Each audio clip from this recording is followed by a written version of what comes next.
Le gouvernement de Michel Barnier vit ces dernières heures et le Premier ministre risque son poste ce mercredi 4 décembre. Lundi après-midi, lors de l'examen du projet de loi de financement de la sécurité sociale à l'Assemblée nationale, le Premier ministre Michel Barnier a invoqué l'article 49-3 de la Constitution. Il voulait garantir l'adoption du texte sans vote. En réaction, 2 motions de censure ont été déposées par l'opposition.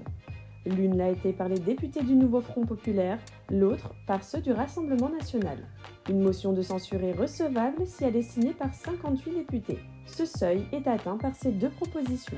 Toutefois, cela ne provoque pas la chute immédiate du gouvernement. Un délai de 48 heures est obligatoire avant le vote. Et selon le règlement de l'Assemblée nationale, ce vote doit se tenir au plus tard le 3e jour de séance après ce délai.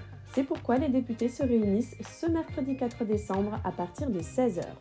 Pour être adoptée, une motion de censure doit obtenir 289 voix.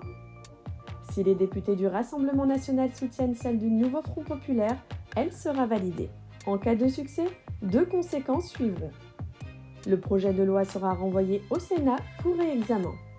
Michel Barnier devra remettre sa démission et celle de son gouvernement à Emmanuel Macron. Le président de la République pourra alors nommer un nouveau Premier ministre. Il est aussi libre de refuser la démission de Michel Barnier et de lui demander de former un nouveau gouvernement. Ce scénario s'est déroulé une seule fois dans l'histoire de la Ve République en 1962. Si le gouvernement de Michel Barnier est censuré, il aura été le plus court de la Ve République avec seulement 57 jours en fonction.